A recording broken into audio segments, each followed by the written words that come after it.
All right, let's roll into it. Hello, welcome to Dissonant Waves. My name is Dominic, right? Hi. Hello. And we got a ton of albums to talk about. Six. Trix chose. Tyler the Creator's Chromakopia. Ilion. Ilion. I think at least that's how the Ilion by where I live is pronounced. I chose Alien. Brat, and it's completely different, but also still Brat by Charli XCX. So, Ritz chose Hey, I Loathe You by Hey, I Love You. Let's. Now, before we get started on this, I figure I should try to do what will probably be either the last or second last kind of gig update. I've kind of really haven't done this in a while. There's a lot of things I probably should do. I need to do a fucking wrap up. I think at the end of the year, once I have a bit of time, I'll do like a giant wrap up post of everything. But regardless, I'm still doing gigs this year. That was a big thing. That was a part of the challenge this year, and 100 was beaten a while ago. And now I'm on 136. And it's looking quite possible that 150 is on the cards. Hell Because yeah. at the current moment, I've got 4, 5, 6, 7, 8, 9, 10, 11 more gigs, like with tickets to. Sure. Or, yeah, with tickets to. There's 2 other possible ones as well at the moment that I might be going to. One of them is free. One of them I might get a free ticket to. We'll see and all that. But with a lot of other space in this, yes, it's looking like I might hit 150. Goal would actually be 151, just so I could Pokemon it. I mean, that sounds cute. Yeah. I had a fun day fucking yesterday. I'm not going through all the gigs this time because I've forgotten where I'm up to, and it's probably like 40 fucking gigs to catch up on. When you last. Yeah, nah. I mean the highlights honestly over this. Well, there's been some great ones with like the main one. I mean the big main highlight was fucking Jeff Rosenstock. That was just insane show. 40 songs to do. Courtney Barnett cover. But what is more kind of talking about is some of the more smaller shows that I've done all over that, especially yesterday where I decided to do 2 gigs, so I was out from 2 p.m. till fucking midnight last night. None of the festival, just doing 2 gigs. God damn. It was a little shoegaze show that was happening in Chippendale. None bands that we've covered. In fact, none of the bands out of all these have we actually covered. And then I raced over from fucking Chippendale to DY, which that's about an hour in public transport. Quite a bit of travel. That is, man. Yeah, and caught, and I managed to not miss a single set out of either one of those gigs, and that's kind of a bit of the grind that I've been doing over here. But another one that I did whilst I was down in Melbourne for Jeff Rosenstock is I found a band called Chimers. They were doing an in-store. A place called Poison City Records. That's a record store, record label that I've loved ever since I was a teenager, basically, and still going around. And I would have caught that set it probably would have finished 3 hours before I had to get on a plane back to Sydney. So that was another great. It was doable because the members of Chimers actually had to go catch a plane that left as I got into the airport. All right. So they were also rushing it. And the last one I wanted to highlight that I've done of this recent one, it was right before I got the teeth out, was a men's. That was a gig that happened at a car park. A parking. Yeah, well, it was like a loading dock, basically. And so just like a straight up parking lot. Yeah, basically. But the actual space that it belongs to is like this little art studio, and they all just go, yeah, you can just host gigs in that fucking parking lot. Hell yeah. $20, and that was great because the band called Beowulf covered AFI Trice in that because they covered Fall Children, and then I know it's originally Misfits, but then they covered Halloween and they did the AFI version. Hell yeah. Hell yeah. That's it. AFI. Well, they started off with 4 Children and just said Happy Halloween. And then did it. It was great. So that's a little bit of the highlights recently. I thought I'd just give a quick mention since I haven't done that in a while, and I'm a bit more talkative this time, so it's a bit easier for me to mention these shit. Hell yeah. Part. Just yeah. All right, what do we want to start with? Yeah. This is a good question. Thank you for sharing. Did you bring enough gigs to share with the class? If it's let's see, a usual class size I would have is around 30 people. This is back in like primary school I'm counting at, so 100. Everyone gets 4 gigs each. Damn, 30 is high. We were about like 15 to 20 a class at my high school. I'm talking about primary school. Yeah, primary was probably closer to 30, but I went to a different district for my primary to my high school. We were always the average. Well, I don't know how many different classes you would have per grade in your primary school, but we would have like 3 different classes, and one of them would be a year, like two years kind of split. So it'd probably be like 70 to 80 people in a grade for primary school. So it'd be like probably two. Yeah, there'd probably be like 2 classes that had like 30, and then one that had like 15, and then that one with 15 would have the lower grade. So like a year 5 and 6 would be split 15, and that was considered the Spark Pass. I think my graduating class was like less than 75. We had the split 4th, 5th grade for the smart kids. For each grade leading 5th, like we had enough kids where basically grade was put into part of the school, and like partition wall. There were 4 classes being side by side. Gotcha. We had just like regular classes, like 1 teacher per grade. But I was part of like this weird accelerating learning program where they'd pull you out of regular class to have you just do extra homework. Yeah, I did that. I forget what it was called, but my first 3 years of elementary school, I was part of the English, and then 4th grade they put me in the math one because I scored high on my standardized tests, and I fucking hated it. Well, you know what we're gonna pick if we're talking about nostalgia. Starting off with the Gami gang. All right. Origami Angel, feeling that newest now. Technically, their follow-up to Gami Gang, if Brightest Day get mixed. Hi, Manny. So finally, the follow-up. This is taking the lessons they've learned from Deep Hearts, Return, Brightest Days, and everything else. Here we are. Darker, or a lot more. I don't know. It's heavier. It's the Depression 1 album. Like they chased a heavier sound with this, and I dig it. I feel like that's actually kind of a running theme with a lot of the albums this week, is that they were chasing a heavier sound. Well, yeah, I feel like in this case of Feeling Not Found, it's not so much that they're chasing the heavier sound, because they've been having this for a while, but I feel like the production is finally catching up a bit more with it, and is now allowing it to kind of shine those heavier moments in it, which do hit a lot harder than I would say they did on something like The Brightest Days. Yeah. I think that it's... You go first.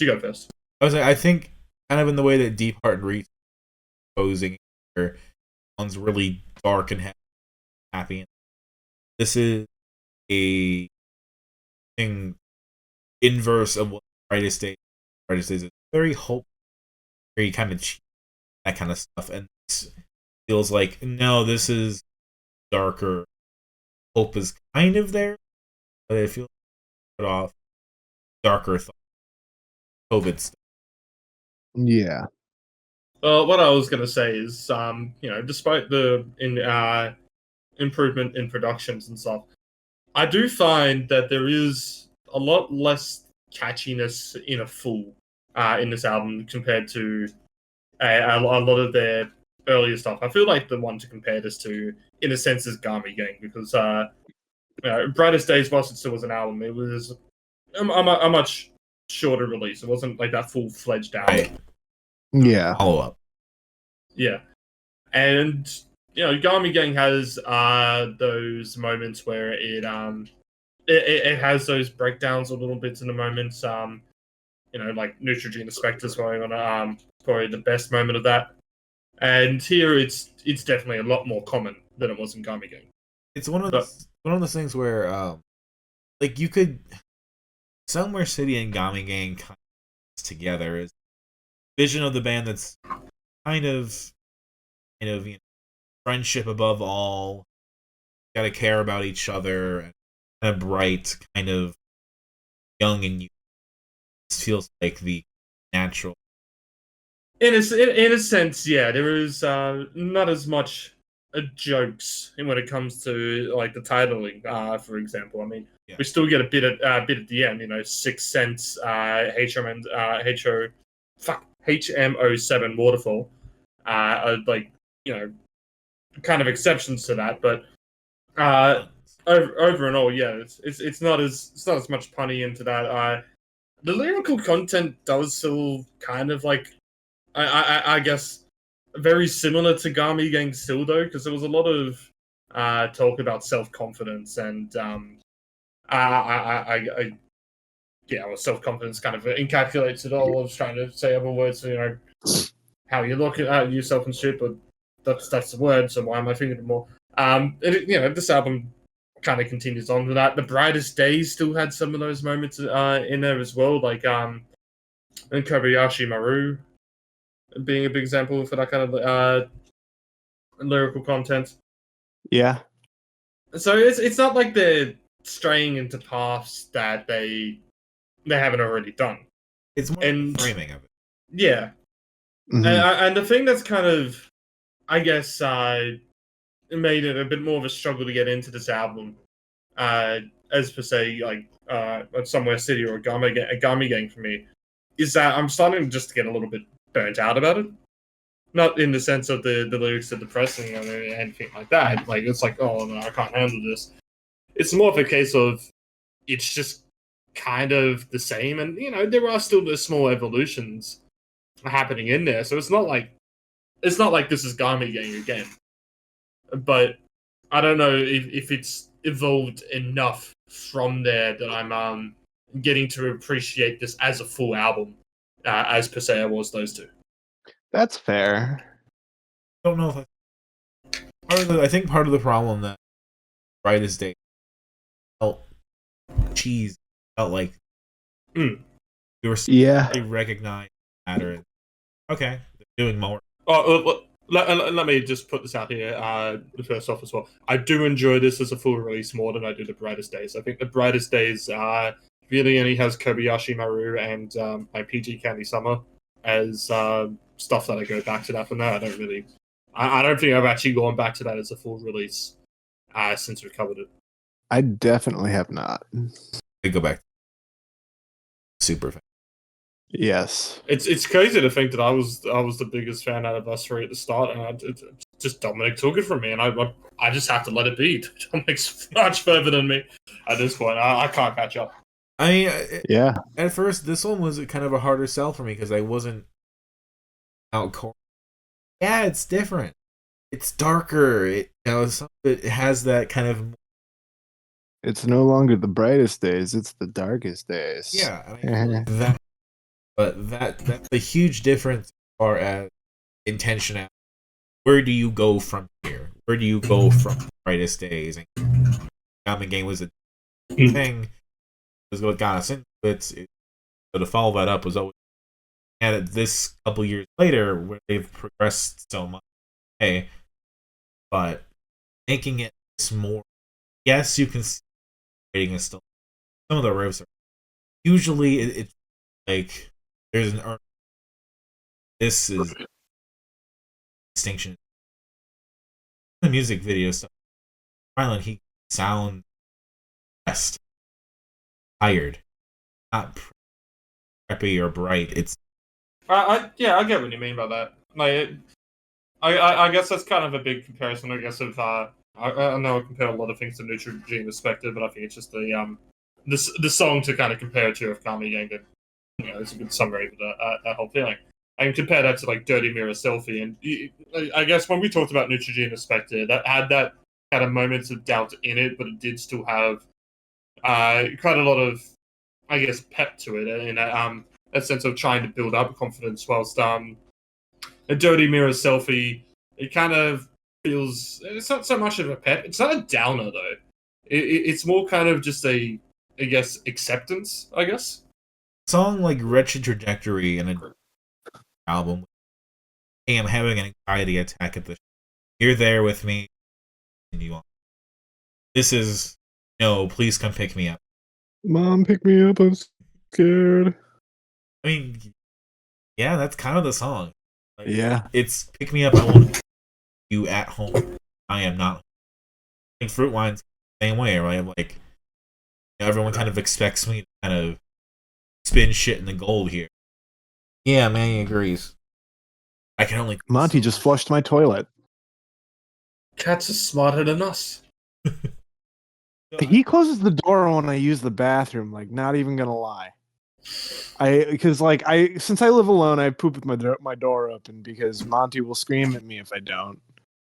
And yeah, he fucking learned how to close the door. But what I was That's funny. What I was gonna say here though is that this is more in a sense like emotional. I talking about my correct way. I'm not giving it spin. I fucking hate the music industry. Hate the shit that's going. Ultimately, I'm gonna prove them wrong and show that I still love music. But holy shit, a lot to say about the music industry. Which valid. But yeah, I get what you mean. By like this is more of an emo one, just from the instrumentation. It's not like they've lost their twinkly guitarness to it, but you know, compare it to something like Gen 3 or Somewhere City. That's a lot more math rocky. Right. Yeah. And this is more dedicated towards the actual like emo nature more than it is the technical nature. It's nice that we in real full 3D with some bands. It's get a lot linear. I think at least as far as each release has been. It's down not deep art and very different from comic. Brightest Days is very different from. Yeah. Take the totality of photography later on from now. Everything exists on the robust, very diverse song list. There's things you can together. There are artists that are kind of, well, can't really play the old albums in invasive. This feels like an album struggling with now and some except. I agree That's with the a second fair part, but it's not like this is hard to accept. It's my criticism is still more in the. I don't think there's enough being done with their sound changes to kind of stop the feeling of burnout that I'm getting That's with Oregon. And there is, like, they have been pretty consistent at me putting out releases since I discovered them. There hasn't been a single year where they haven't at least put out something. In fact, look, 2017, 2018, 2019, they had the two EPs in the album. That was a big one. And 2020's probably been the only year they haven't really actually released something. And that was still a Minecraft EP. Yeah. It was still something different. their live EP. But, you know, they've been consistently putting out music. Not always the biggest amount per year. You know, 2022 was only the 6 songs, and it was a pretty short amount in total. But you know, we're still getting like fresh Garmy gang in the sense of more songs at a pretty considerable time period. At a certain point, it goes like, okay, I you know, you move on to new artists. That just happens, and then you go back into it, and then it's a weird thing because artists, when you do play the music industry game, which that happens from absolute mainstream to DIY, you do have to stay relevant somehow. And yes, for some artists, you can get away with having a bit of a break, like Lorde can get away with not putting out albums every year or something every year, and she's fine. she's already been well established. People are always waiting for that, but that's not everyone. Origami Angel. There's probably a good chance if they take 2 years off, that's it. They start from square one again, and that's not great.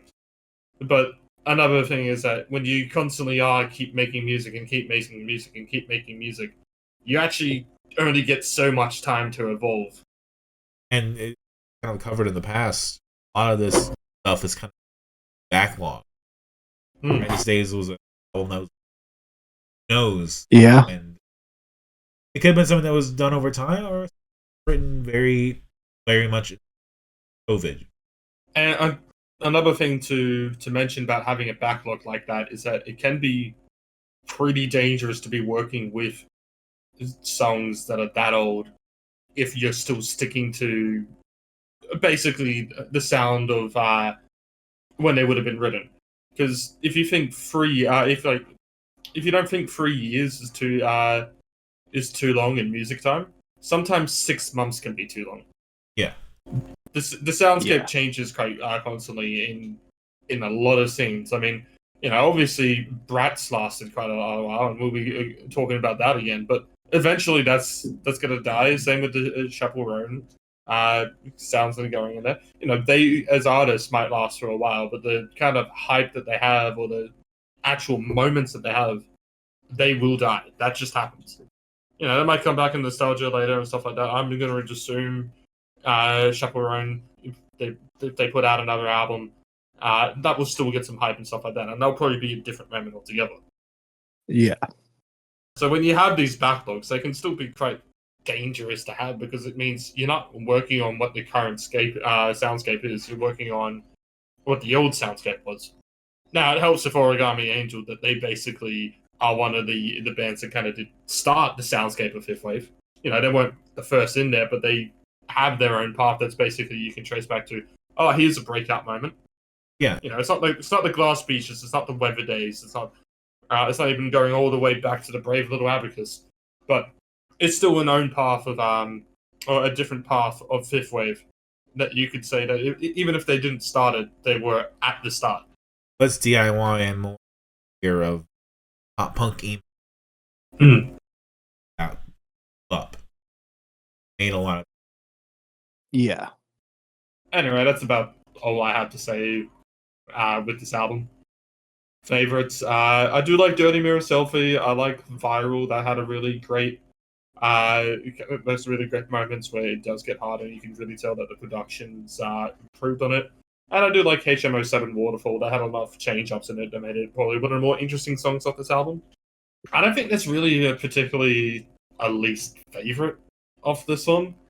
It might even go to honestly something like Fruit Wine, which I think is it's probably one of the more cheesier moments that I remember, but I do remember it, which is a bit better than some of these songs. So I wouldn't really say it's a least favorite, but yeah, it's not the highlight. Yeah, I'm kind of just burn on Origami. I love the slowcore Trix. I wasn't sure if you were hearing this too, Ritz. I was. I guess my favorites were more towards the end with like second grade, just Fool Fight. Okay. We're gonna assume Trix is dead. Dominic, your favorites, least favorites. I'm back. There we go. Could you repeat or summarize what you said? I kind of forget, but no real least favorites. Kind of a blender. I'm just kind of burnt out on Origami Angel. I get it. I've definitely played and that's on me. This one wasn't on you because I was gonna listen to this album regardless. That's fair. Yeah. Now we're at a point that we're only gonna be covering them backlog. Favorites that there is. I like were Sixth Sense has a and I hate that. Tiger wrote a title track. It is a summary favorite All right, Dominic. All right. What are we picking next? Trajectory. I Loathe You. All right, so we had a bit of a chicken fight a couple years back. Remember that one, Dominic? I do remember that one. Yeah, that was a case of I kind of talked about Hey I Love You a bit in chat, and there was a bit of a will I pick it? Will I pick it? I'm not gonna lie and say I didn't lean into it, but I didn't really actually have any intentions of picking it because I thought whilst it was a interesting album, I thought the EP was a lot better. It showcased a lot more of their sound. Whilst with a lot of that compressed chip tune, whilst Psychokinetic I thought was a bit too, generic's a hard word to say because it wasn't really generic, but I thought they lost a lot of their kind of flavor during their debut album, which was a bit of a disappointment. I think this is kind of the perfect little middle ground. This one. Yeah, they definitely course correct. Not having more. Yeah. Yeah. I enjoyed this one a lot more than Psychokinetic Love Songs as a full album. I do not. Kind of expected because I liked with that album. I did like the Nintendo course. Trix, you gotta fix your shit. This is so everyone wants to know what Hey I Love You sounds like. Just put some guitars around this. I was. Am I really that bad? Yes. Yeah, you got rejoin. bad. That was incredibly bad. Am I normal now or? For now. You're normal now. For now, yes. Okay. I quite like Hey I Loathe You. Yeah, there's a lot of really like banging tunes on here. I mean, there are moments on here which actually almost feel like we're going Anamani Gucci. Gucci, I get. Yeah. I mean, look, You know what I mean? Disconnected straight up has an anime closing song riff. Yeah. Yeah. But I feel like it really goes hard on it. I think they're really doubling down on the sounds that they're making with this, but they're still getting that actual like that sound that makes Hey I Love You like more unique in this scene. I think they're really doubling down on that, which is great. You can't always just make that full compressed EP like they did, because as much as I like it, it's the way that it has to be mixed makes it very kind of hard to differentiate a lot of the stuff that happens in it. Whilst here, we got that more cleaner production happening on it, and the songs are sounding better because of it. Yeah. I don't know. I feel sometimes I'm just missing with. There were some really good moments. Starting to recognize the sound, the mechanic of their sound, just what I would describe there. But I don't know. There were just some songs. This is. I was going to say we have no shit talking of Feel Good Forever as well. They're one that's a lot more of their kind of. I want to say screams here, but it's not screamer or anything like that. It's probably one of the heavier songs on here. Yeah. This doesn't feel as much. There's stuff there, of course. Psychokinetic was a concept album, building layers, story. Fine. So I'm not going to say I think this album's a full story or anything like that, but I never really got that vibe from Psychokinetic Love Songs as well. I think we had some alright moments in there, but it felt it didn't feel like those layers were really building up towards anything. It just felt like they were just a bunch of different songs with a similar sound. Don't get me wrong; it's not like they didn't fit on that album put together. Whilst this, I feel like there's better flows between some of these tracks. It's not like it's not to say that the Psychokinetic Love Song didn't have any good flow into it. Like Dreaming into Psychokinetic Love Song was a good kind of switch up that happened into there. I always liked the way that Intrusive Thoughts always just kicked in as well. That's why it was like the highlight for me off that album. In the show But down.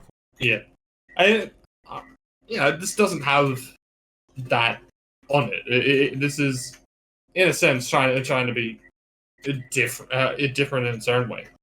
It's great. I think this is, but also it's just, in my opinion, better. The songs stand out a lot more here.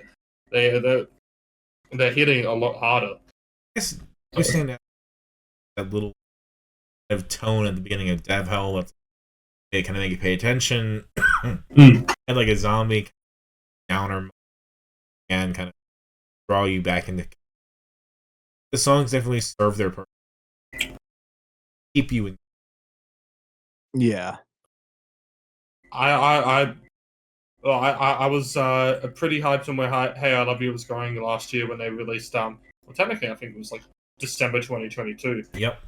When they released Friend Group from Hell. I was a lot more excited for that kind of sound, which we didn't get that on this album. But you know, if you know to use steel drums as much as you can, but still seeing them go more into that kind of glitchy chiptune sound, which they have done back onto this album, and I appreciate it just a lot more because I think it, you know, when you compare it, I guess to the Origami Angel, and there isn't as much burnout from the sound. It's still quite fresh. Well, Yeah. Because it's not much doing this. Yeah.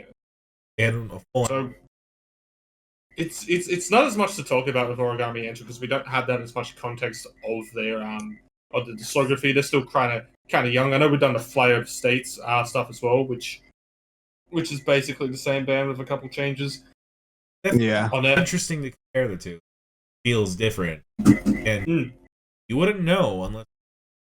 And in a sense, despite its despite the kind of more unique sound they have, yes, you are right. It is a bit of a simpler album to kind of digest, but I think it works. I think this is probably. I don't know if I prefer this or the EP just because of how creative that EP was, but I'm definitely loving more the direction that they're going now. That's fair. Big more into this than I am the Gami Gang one. Yeah. Yeah, I'm never calling Origami Angel because it's too many syllables. We just go Gami Gang. Okay, fair enough. I wasn't sure if you were talking about that. Hmm. What do you think? I think this is a really fun album, and I don't know.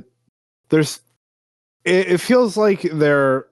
I don't. It's been a minute since I've listened to Psychokinetic Love Songs, but I remember loving it, and I think I actually even like rated it number 1 that week. I could be wrong though. I can check. We can always go back and check it, but not right now. And but yeah, I quite enjoyed this album. I felt like at some points it was a bit heavier than I remember Psychokinetic Love Songs being. And I just there's a lot of good instrumentation, a lot of good bass. I really enjoyed it.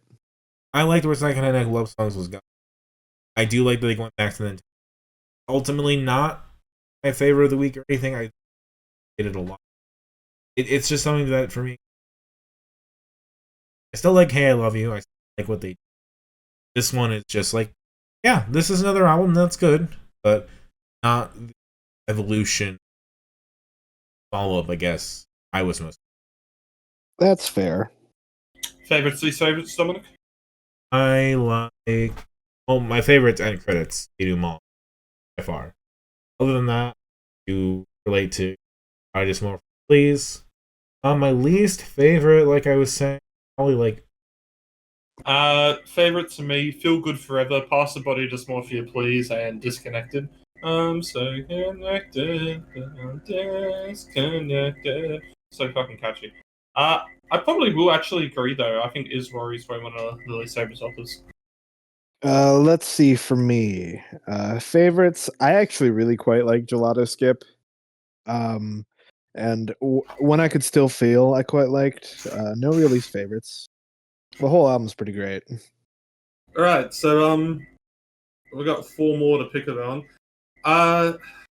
Trix, you haven't picked what we're doing yet, so Trix, you pick it. Well, we've talked about one of your picks, Ritz, and we've talked about one of Dominic's picks. Let's talk about one of mine. Let's talk about Tyler the Creator. Chromakopia. Chromakopia. Yes. I picked this album purely because I wanted to break the stigma that I only do like 80s hip hop, and I actually quite enjoy this album. It's really interesting. Yes. Yeah, lyrically, I think it's what it's got going for it. Most of it, even if I'm not so, I guess, keen on this. I mean, I was a big fan of Igor when it came out in 2019. I thought that was a very interesting album that talked about Tyler's personal life, especially his sexuality in it. And Chromakopia is still pretty personal as well. There's a lot of kind of mentioning in this about like kind of, I guess, settling down and having a kid kind of like thoughts going in his head. A lot of this, I don't know exactly the full meanings of all this, but there are recurring themes of this kind of nature that go lyrically across this. Instrumentally, there's some cool production that's still happening in this, but it's not grabbing me like the past couple albums were. Like Call Me If You Get Lost, I think had a lot more. Well, not just Call Me If You Get Lost. I thought that the past two before that as well. But I thought they all had some more interesting moments production wise that helped kind of hook the songs. Like What's Your Name or Lumberjack, I feel like have some kind of it goes for either jazzier or darker productions that happen in there that really help. And I don't think Chromacopia's kind of got that for me. I will say, as it is with me. I was really like, I know like there's like talk about like Flower Boy and Eagle. Everyone's seen the stuff that, but I was interested by kind of the discussions. Darling being very pro polyamory, getting your who's to say that something else talk to other people and get other needs. Yeah. Or Hey Jane and Judge Judy kind of women in these stories like pregnancy, the other one that like I'm not here to judge. Later on, like she just kind of dies. Didn't really talk about it at the time. Thanks for not judging me. Yeah. Kind of an interesting progression of the very hooky and not the way it goes, but leads you. Yeah, that's fair. So one thing I think is also kind of interesting to notice is this was an album that was released on a Monday. Yes. And the reason specifically was because Tyler was pissed off at the idea that releases are done on Fridays. It's in the words on Wikipedia, it says it promotes passive listening, which I guess is the idea. It's like, oh, it's on the Friday. Oh, what's on there? We're kind of already checked out of the week, kind of thing. And then you get back on Monday, and then people's like, oh, yeah, it's been a weekend, so we're totally listening to it, kind of thing. And I respect that. I respect not having to stick to the standards that everybody else has when it comes to album releases. It is cool to have a standard just for the sake of we can go, oh, all the new releases are today. This is the day you're going to worry about it. But realistically, there's no need for it. It made more sense at a time where CD is going to a. Yes. I would also like to say I respect that on the day the album released, you did a listening party at like 8 a.m. Hell yeah. This album reminded me of Blonde quite a bit. Literally having life lessons, break ocean. But and similarly, that was an album exploring the is, and this kind of does the same thing, but yeah. I think we were down on negative takes. I quite like this one. Oh, I prefer this to Blonde as well, but I have takes that I would die on when it comes to Blonde. I think that's an album that would be good if they cut out half the album. Yeah, Blonde was bloated. Yeah, it was a lot going on, but self-employed. Yeah, this feels much more exploring similar themes, greater effect. That's a good way to put it. I will agree. Like I whilst I do come out of this not having that same enjoyment that I did out of a Flower Boy or an Eagle, or to an extent, Call Me If You Get Lost. I'm much more of a fan of Flower Boy and Eagle than that one album, but still, those are good albums. To get that same level of enjoyment would be an insane level of consistency. Yeah. Sticky kind of is positioned like of this album. But actually, it's poignant. Yeah. Nothing is quite as hooky or taking off. Same poppy kind. Yeah, I could see that. I'm less familiar with Tyler's other work, I'll be honest. Although, somewhat weird personal aside, my sister's friend's mom allegedly slept with him. That's I've definitely brought it up before. bring it up every week. I can. I'm looking at all the because not all the features are title track of the tracks. A ton of Yeah. hanging around. Frank Ocean is on it, I think. Willow's on a track. Rex Orange County's on a track. Thundercat's on a few tracks. Bass. Yeah. On the Wikipedia page, it says that he's involved. Let's see here. The album features guest appearances from Daniel Caesar, Doechii, Glorilla, Latoya Williams, Lil Wayne, Childish Gambino, Solange, Lola Young, Santa Gold, Schoolboy Q, KSI, Frank Ocean, Sexy Red, Tizo Touchdown, and Texas Boyd.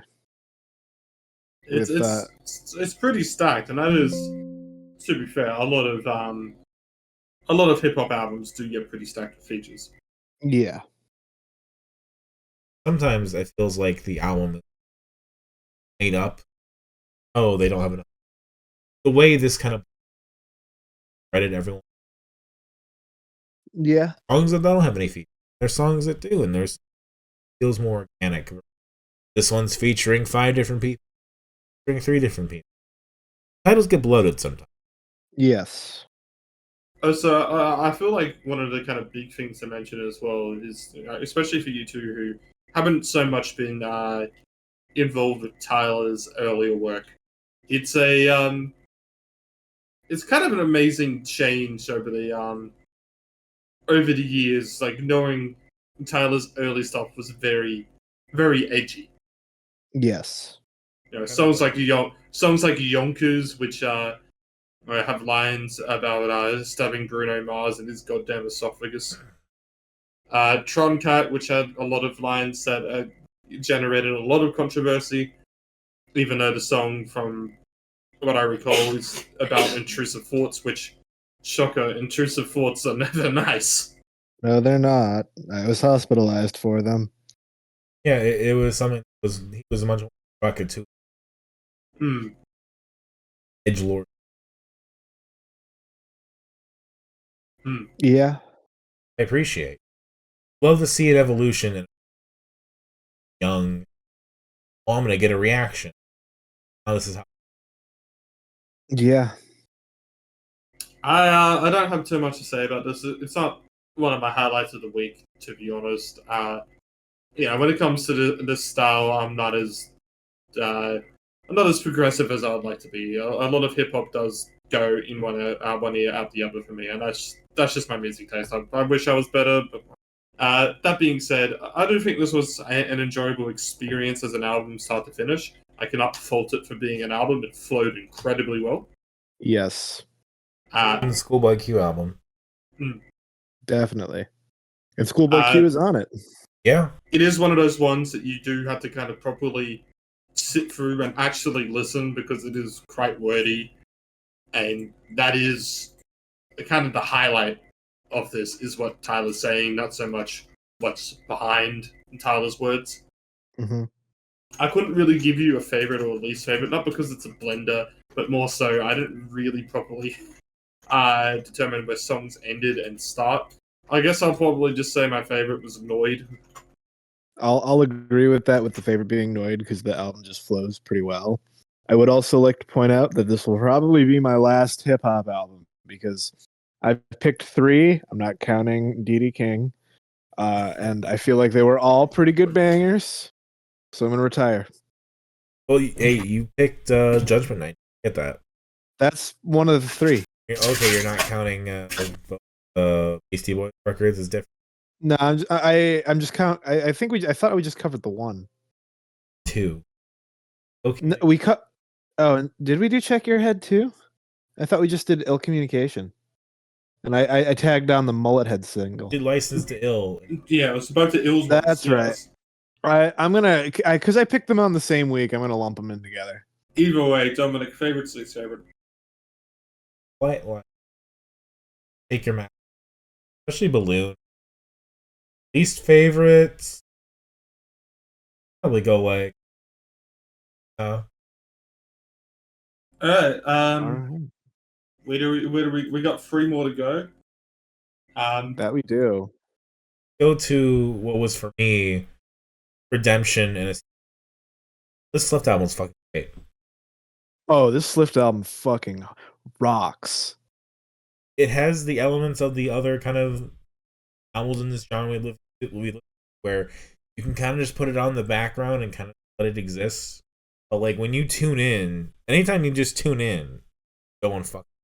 It is going unbelievably hard. There's a saxophone. Yeah, there is a saxophone, which I knew would get bonus points with Domino. I prefer Doom. Okay. I'm sorry. I'm sorry to say it. This one, yeah, it's still good. I think I prefer this over the Planet in Explorer, which I can only just remember looking at the title. You're definitely right. This is something you can throw on in the background. It's pretty easy to do that with, but to the point in which I don't think there's these moments on this record like there was on Umon. Umon just had these moments that just went really fucking hard. That it made me go, oh shit, I get Slift now. And this one's made me go back to saying, okay, yeah, I don't hate it or anything. It's not that far. I'd still come out and say this is a good album. But can I say a potentially hot take? Well, let me just quickly finish your Trix. Go for it. Say the hottest fucking take you want. But in the sake of calling this a redemption, well, for me, it's kind of the other way around. It's like a step down for me. I feel like a lot of the moments here are just kind of lost in a lot of, I don't want to say self-indulgence because it's not that bad, but it's a case of I don't think a lot of what's happening here, happening for these longer extended periods of time are quite building up to the payoffs that were so satisfying on Umon. All right, Trix, what was your hot take? I think this Slift album is better than a lot of King Gizzard's last output in the last few years. I don't know if I. There are some King Gizzard albums which, 50-50. But would you consider this better than the Dragon Apocalypse one, whatever it's fucking called? No, that I think I might consider it better than Petrodragonic Apocalypse. Nah, like I like Petrodragonic Apocalypse, but this album's fucking great. Petrodragonic Apocalypse was an amazing record. Also brought it. There was no passive listen. No, there wasn't. That being said, I've listened to both of them in a kitchen setting because I work in a kitchen. They're both good kitchen music, but I feel like with Petrodragonic Apocalypse, I can tune out a little bit more, and I can just like let the riffs guide me. I feel that's the way I feel about this. Like this is the album where I get Slift, but also the album where I'm just like I'm let it go. Like, this is a band that's very technical, very tight, very well put together. King Gizzard's King Gizzard. Like they fucking put out multiple albums a year. There's still King Gizzard album from this year we haven't covered. Yeah. Like talk about, you're feeling burnout from Origami. Bands like King Gizzard and other y'all are putting out albums. You like it or not. That's there's a lot of a difference in that because of the differences of sound that they can put out. Yeah, now, that's the thing. I will. More expansive. I will be the first to admit that a big reason why I haven't picked a new King Gizzard is because I don't think it's quite as interesting as a full album. Yeah. So there's a tiny little bit of burnout I do get from King Gizzard as well. But who can blame you? Yeah, who can blame you? That's when I'm confident like they'll put out another album that'll make me go, alright, I was out, but they dragged me back in. They've already said that the album they put out, Flight B, whatever, is actually part 1. Yep. Larger work anyway. Okay. Second part apparently has an orchestra. So. Okay. That's great. This was a really pleasant surprise in this. I feel like we've done Slift. We've done all 3 of the albums. Kind of like when we did Dr. Dog. Up until now, they never really had their moment. Like, Yeah. We did a Slift early on. We did again. Nelson episode, I think. Yeah. Well, we did it with BTS, I know. Yeah. And I think we did cover Space is the Key. No, we've not done Space. No, we haven't done that one. All right. But I feel like this is the time, finally, for me at least. Slift is like front and center. Like, no, fucking listen to this. That's fair.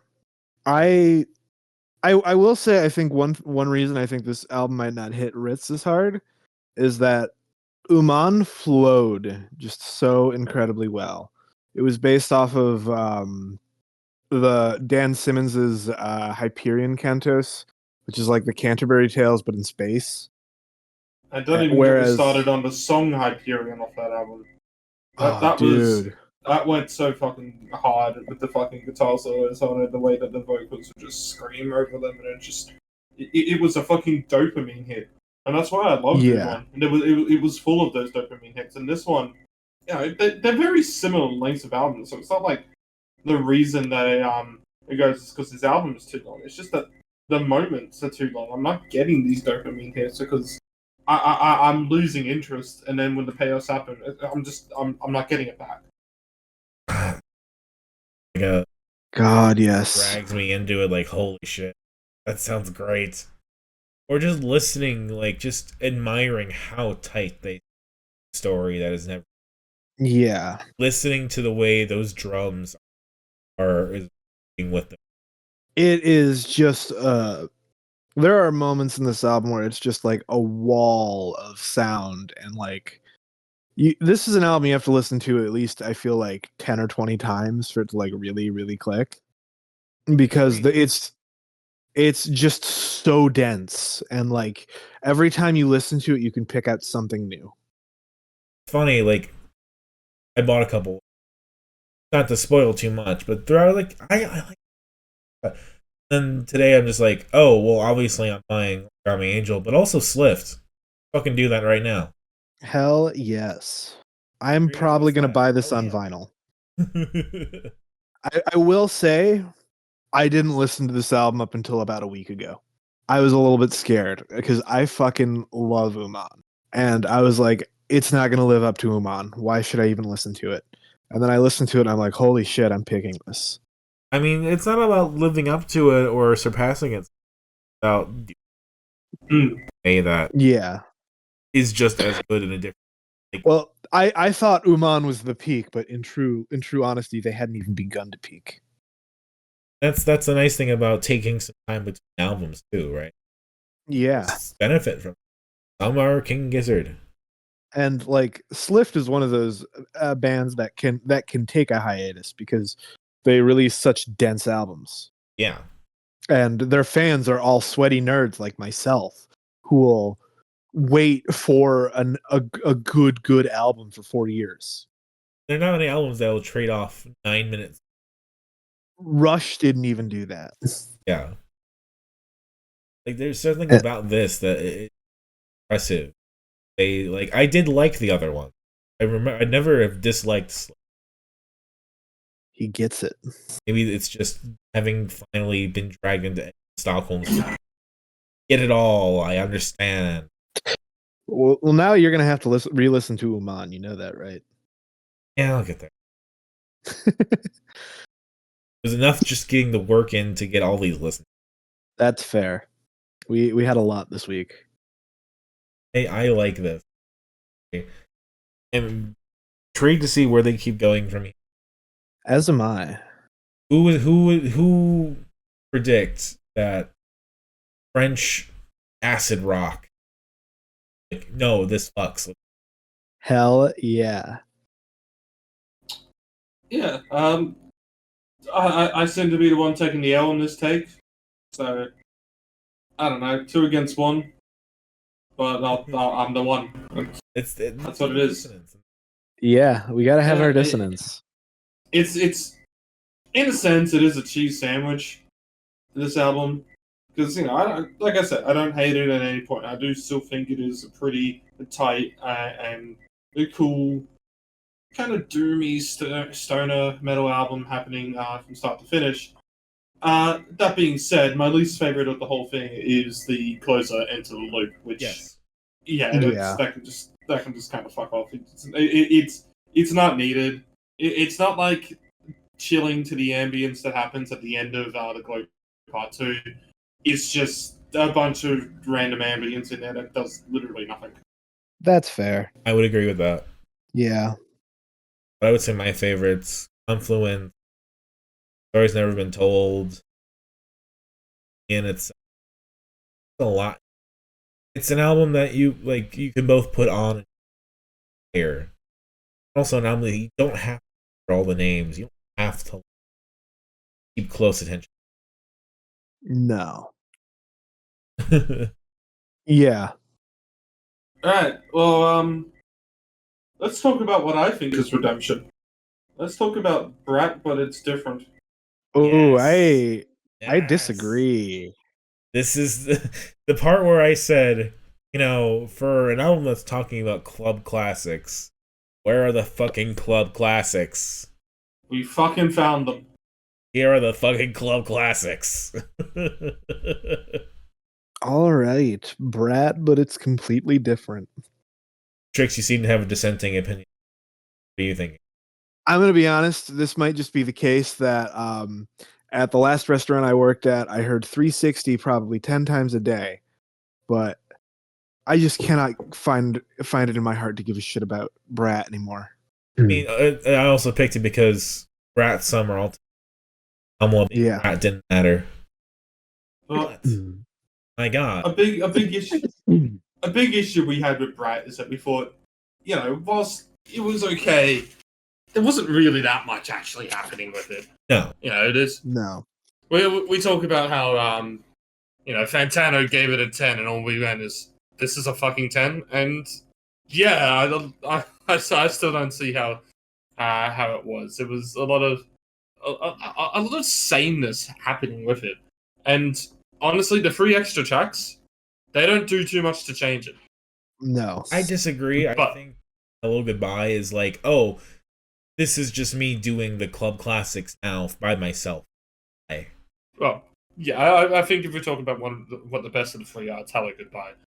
But where this shines is the full remix album, and hearing different verses and different takes on the whole thing and different moments happening into this, and it's like, this is probably what the album actually should have been.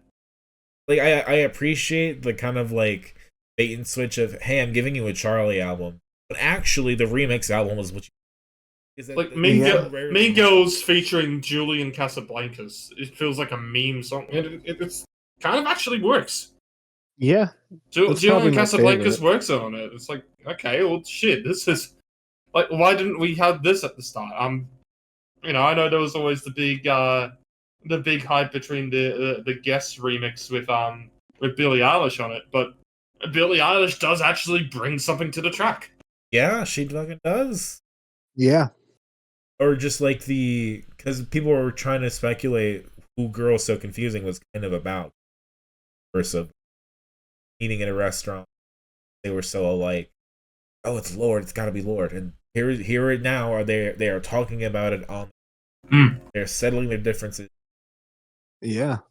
And it's just really fascinating how quickly this changed. How Brat itself is like, yeah, that was fun, that was cute. No, but here, real. Talk with Troye Sivan. Catchy as...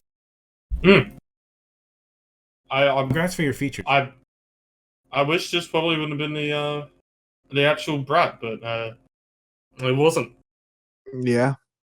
It was being a brat and releasing the solo album. Hmm. No, listen to it my way. Okay, now you can have it. What other Yeah. have 1975 next to Caroline Polachek. 2 AG Cook tracks. Julian Casablancas and Bon Iver. And Billie Eilish. I mean, it's a pretty stacked guest list on this. And don't get me wrong, this is still not me saying like I finally get how someone can call this a 10 out of 10. I still think there's faults that lie in here, but it's a case of just some of the tracks that were on the original Brat. They're given some actual fucking life here, and this makes this one of the best like remix albums that we've actually done, because it doesn't feel like it doesn't feel like it's just club tunes for the sake of making a song a club tune. It feels like making songs that were supposed to be club tunes actual club tunes. Yeah. Or just recontextualizing a lot in general. Like, I think about it all the time. It has new context. Bon Iver just there killing it. Absolutely. Not even like, oh, certified club classic. It's the song itself is just better anyway. Like, that's the thing, is like, I wouldn't mind if Brat wasn't relating to the Brat on their own, right? Yeah. Like, Sympathy is a Knife, that was my favorite track. I felt the most clubby, because that's what I was looking for, because there wasn't much on to. Here, I think Sympathy is a Knife is probably one of the weakest tracks. Mm-hmm. Ariana Grande is cool, but I don't think her feature really elevates the track. And Caroline Polachek does. Lords does. See, this is the time when me and Dominic are fully agreeing with each other. Yeah. I really don't have much to say about it, I'll be honest. Or just that there's a lot of fun playfulness even on 360 with Robin and Young. This is just straight up a redemption. I know to a lot of people there wasn't any redemption needed. Brat was a hit. A lot of people did enjoy it. You know, maybe not to 10 out of 10 levels, but still quite popular. A lot of people very much like the regular Brat, but that's not us. We were very kind of mixed on it, and I think I probably liked it a bit more than you, Dominic, but I definitely haven't gone back to it. Now there's no reason to really go back to original. Nah, I think I probably prefer the original 360 over the remix version, but Sure. Like a bunch of these other songs, I really appreciate the feature versions a lot more. I'm just making noises. Go ahead, Domino. I was like talking about earlier when I was talking about how like some hip hop are relying on get by.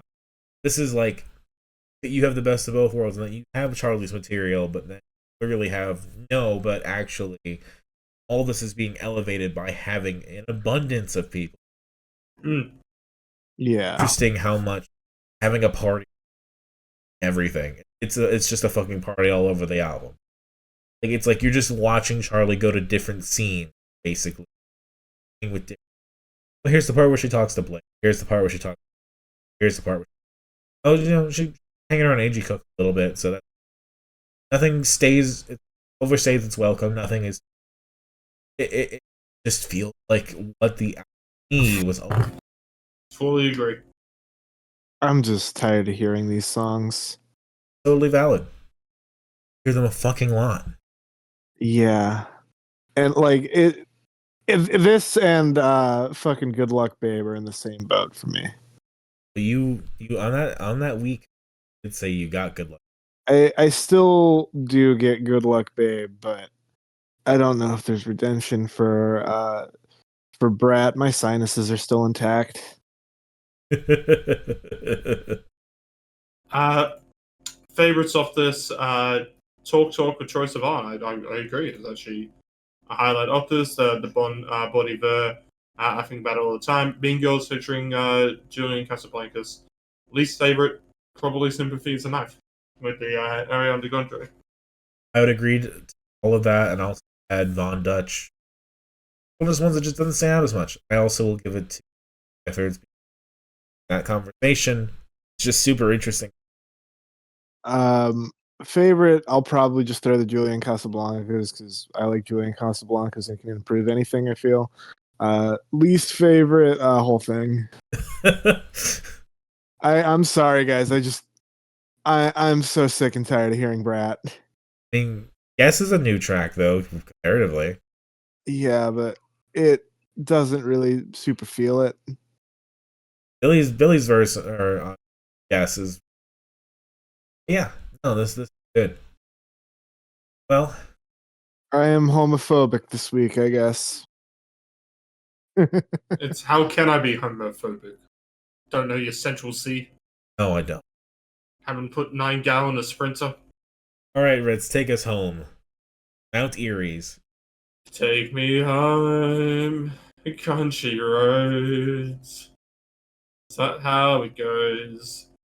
I fucked up.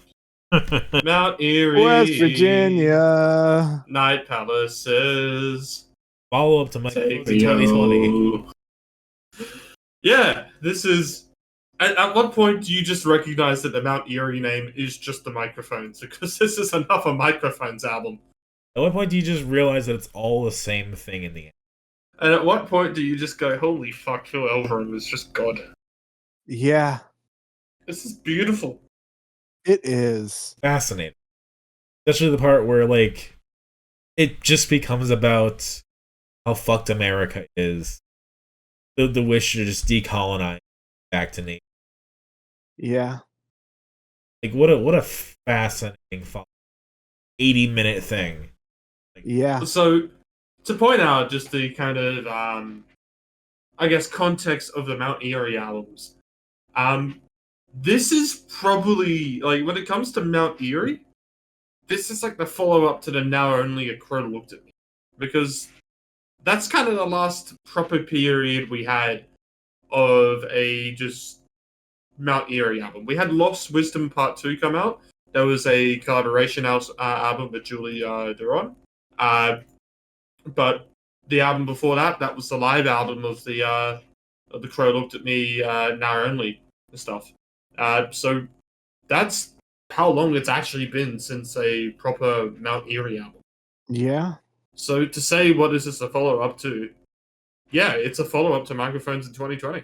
Because this isn't a Crow Looked at Me. This isn't Now Only. Yes, it's got some references to it. Like I saw another bird and it mentioned some ravens. Not to make Trix ball her eyes out again, but that's always going to be a possibility. Yep. He did speak with a fish. But there's references to a lot of previous stuff in it, which just basically makes it, yeah, Microphones in 2024.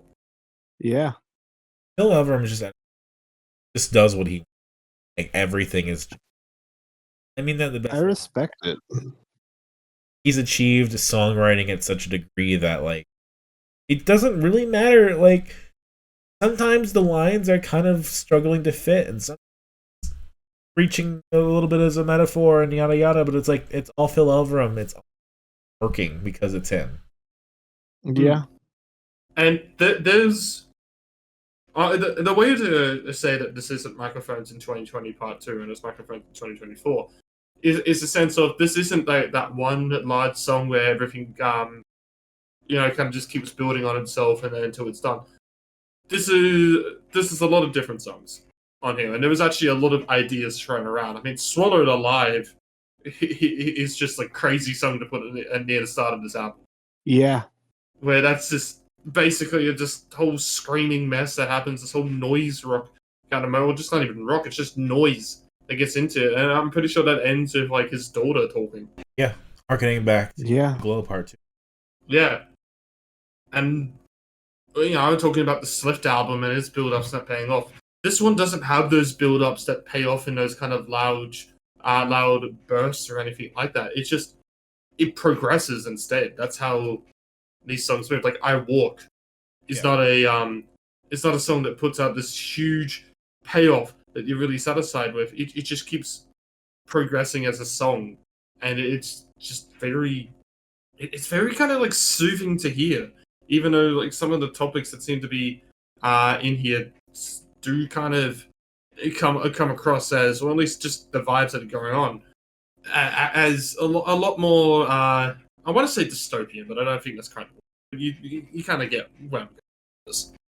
Mm-hmm. Very fed up with the world. Very much. Mm. Gary's grief. Yeah, 46. that he is. And yet, like, well, we think about it. The Glow Part 2, which I consider to probably be one of the greatest albums of all time, it is a fucking masterpiece. That was like 23 fucking years ago. I will argue that the microphone. And, you know, you could probably have said, like, the microphones, the Mount Eerie only has the one album, and you'd just be dead fucking wrong. That's the thing. Yeah, It's like every time a new album comes out at this point, it's like, you've just kind of been proven wrong again. yeah, Yeah, like this is just dude's life with this. It's a very creative album. It's an incredible listen to. You kind of just it's hard to do when albums are an hour and 20 minutes long, but you have to listen start to finish. Ilion. yeah. But you just have to find 80 minutes and just listen to it. And You just do. let it take over you like the other microphones or the other Mount Eerie album. You know, you're not going to get that same feeling as A Crow Looked at Me, which is what when everybody thinks about Mount Eerie, that's going to be the album that people will think about because it was as kind of weird as it is to say, it was a popular album for Phil Elverum. It was a moment. Yeah. Like, Yeah. holy shit. We feel bad for this guy, and he's giving us his grief. And this isn't an album of grief. This is an album of grievances. Yeah. Album of grievances, an album. Where do you pick up? But the idea Yeah. that his kid is now like 7 or 8 or something. Mm. What a fucking change. Yeah. It's amazing how much time has passed. It fucking is. Holy shit. I feel like, you know, when it comes to very long songs on an album, stand out, you have to talk about Demolition, which Oh yeah. Oh god, that's not like My Warm Blood in that sense of there's just a lot of ambience or anything. It's a case of there's a lot of different moments in that song, and it's weird. There's not really any singing from memory on there. There probably might be a couple of moments. It's a very kind of poetic song. Yeah. Yeah, every time I listened to it, it felt shorter than. Yeah, Like it's there could have been more. Absolutely. We just I think we all just need more Phil Elverum in our lives. I feel like that could solve a lot of the world's issues. It's come out at the right fucking time. Yeah. Yeah, it fits everything else that this week of like a resignation, heavy sigh, reckoning of the. Like you say, around the end of every year, I manage to pick something that kind of takes the place of, you know, a potential favorite album of the year. And I don't know how that feels to you two, but for me, this is a contender. It's on the list. Yeah. It's on the list. I can't tell you if it wins because there is some good albums this year. But that there is. This is that late moment of, yeah, no, Phil Elverum's just a fucking god. There are moments in it. I couldn't even kind of comprehend these songs being written. It just doesn't make sense to me when I think of pretend songs that exist, or when I feel make melodies or all that stuff in my head. I don't think of what this album ends up as. And I kind of just wish that I had that ability, even though I'm not a music maker. You are. Sorry, not a talented one. Well, not everyone. You've put out. Not everyone can do the fucking Sega music with sex noises. Yeah. Not everyone can get fucking the dude to come on.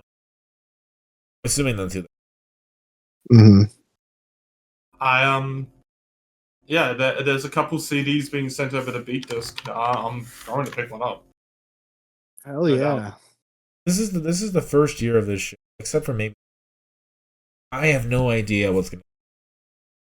That's fair. I've had some similar stuff. I've had to start making my top 100 list. I don't even have 200 songs in my consideration yet because there's a lot that I've missed out on and all that, and I had to go back to a lot. And I've just started doing it now, so that by the time I've usually done it pretty early in December, but now I feel like it's going to be in late December that I have to do it, which is fine. I've never restricted myself to this shit, but it's really making me think like, fuck, what are my favorites from this year? And the list that I have right now, I go and look at it and go, there's no way it stays that way. There are going to be more songs added from more stuff from other albums and all that. And I mean, this has already got a couple of songs that are pretty good contenders. That's fair. Yeah, that is fair. I think this is gonna be a hard week to rank for me, but even when we talk about what ends up winning for me, like, oh, there's so much to consider. Also, there is. Everything is just hitting weirdly. Everything is like there's no clear, no like, oh, obvious answer. Every time we think we find one, it doesn't hit quite. Yeah. But love it. But this feels like a continuation of the Microphone's work more than it does a Mount Eerie album, to be honest, to me. But that is not a bad thing because I love the Microphones. The lo-fi moments that turn into those lo-fi rocky are so great. The post-rock moments in this are great. Even the softer, more acoustic moments in it are great.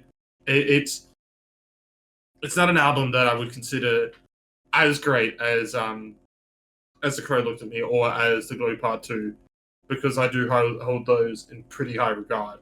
But it is an album that I consider close to that. This is a really impressive release, especially at this stage of someone's career. This is the album that boys who just like board shit and hype make songs out of it. This is what they wish. Yeah. I feel like has no. He follows song structure. He's not like focused on. No. That's what he wants. And people say, oh, you had to learn the rules to break them, yada yada. Maybe, maybe not. Phil Everham's always made a place for him to DIY work because he was what he wanted. Yeah.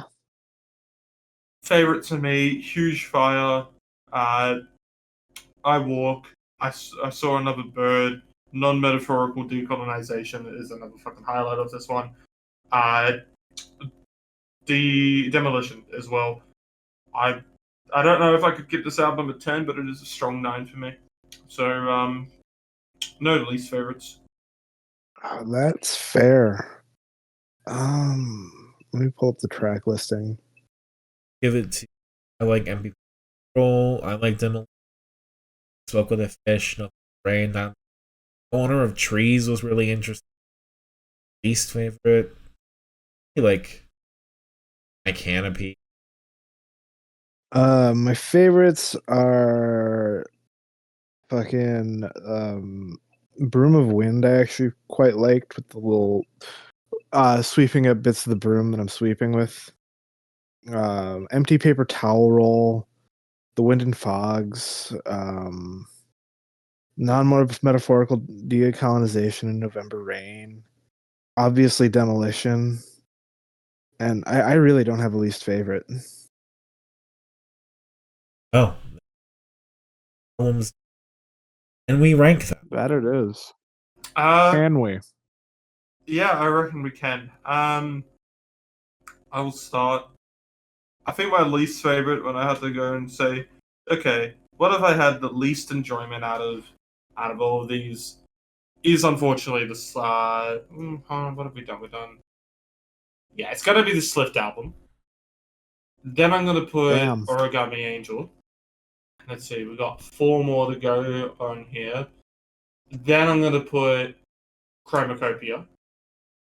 Then I'm going to put the Brat remixes. Then I'm going to put Hey I Love You. And then I'm going to put Mount Eerie. I know that's picking my 2 as the top 2. But I do... As much as there's probably some more highlights in a sense of Brat, just because of how much of a redemption it is, I like Hey I Love You more. This is going to be a wild week.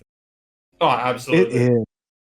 Well, let me think for here for a second. What are you thinking? I think bottom is definitely going to be Brat. Okay. All right.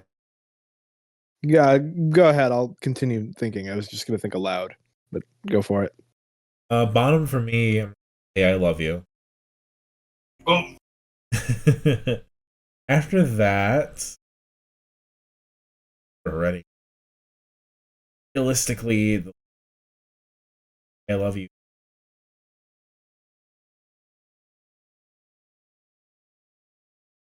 I hate saying.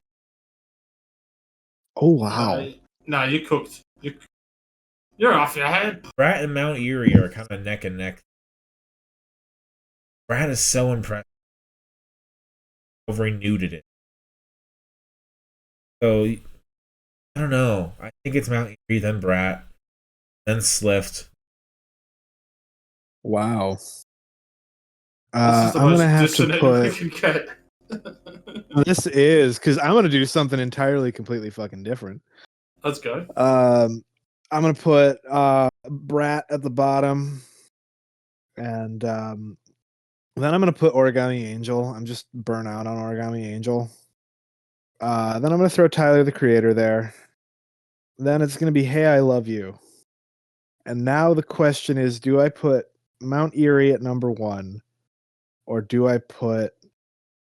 Oh, did I cut out? Is that why Ritz is typing? No. We're just listening. Okay. No. We're Okay. enthralled. Okay, I just saw Ritz typing. and I panicked. No, I'm getting my picks ready for next week. Gotcha. So, is Slift number 1 or is Mount Eerie number 1? That is the question. 2 80-minute albums that are both masterpieces. I'm gonna have to do the cop out, and they're both my number 1. Fair enough. Well, that brings us to what we're doing next week. Yes, I've got my picks ready, but it's if anyone wants to start, you're happy. If you want me to start, I'll start, and I'm happy to. Go ahead. Go ahead. All right, so I got 2 picks. Neither of them Australian, so I am a bit of a coward on that one. But we do have to hurry a bit up on what we're doing here. So I figured, hey, let's get 2 of the kind of bigger albums that we kind of haven't covered in the more indie scene, I guess. And continuing on to hip hop, I will actually pick a hip hop album to show exactly how white I am. I'm picking the new Joey Valance and Bray album, No Hands. Not the deluxe version, just a regular version. But onto that, I also continue being white and pick the indie pop album that everybody's on about this year. And I'm going to go and say, what's with the hype? Let's find out. And that's the Magdalena Bay album, Imaginal Disc. All right. I picked Blue this week. My bitch wife wants to watch Blue. Well, last week was reckoning with the new world we are now in. Missing out. Brat didn't turn out the way we hoped it. This week is now going to be a week of queer rage, queer anger, aggressive queerness. Fucking be yourself and don't be apologetic for it. With that in mind, pick 2 albums. First album going to be the new of Montreal, Lady on the Cup. Second album going to be the new Dog Park Dissidents, Bastard. Okay. Here we go. We're going back to both of them. Fair enough. I think I just have one pick this week, and it's a bit of a throwback pick. It's just something I've been wanting to cover for a minute. I'm going to be doing Fresh Fruit for Rotting Vegetables by Dead Kennedys. That is definitely a classic. Yeah.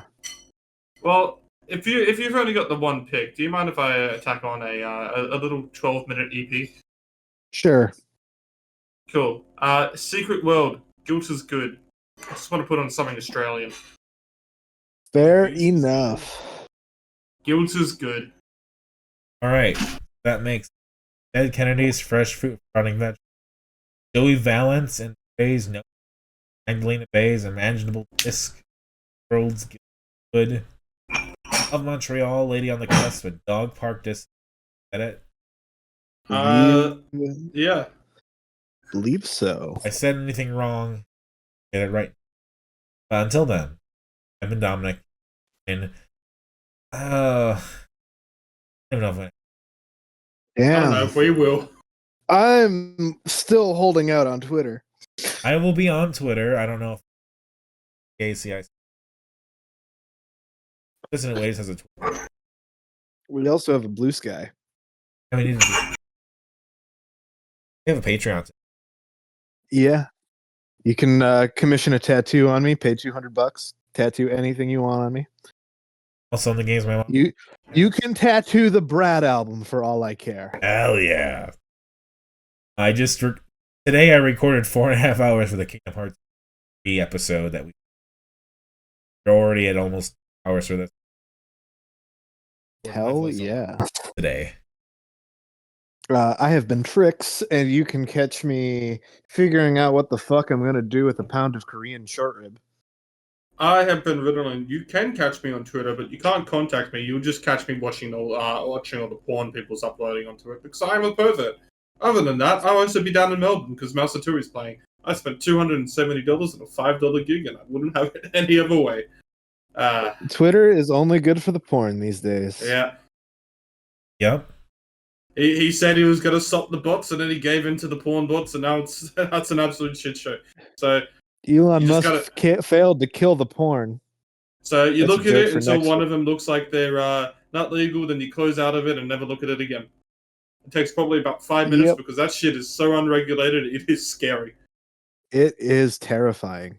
It's absolutely terrible. Yeah, it's just stick to Pornhub. I've reached the age where like I don't want to watch teen porn. Yeah. So. It used to mean, like 18, 19, but yeah, that's what I meant.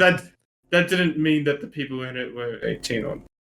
Yeah, there's a bit of it. Yeah.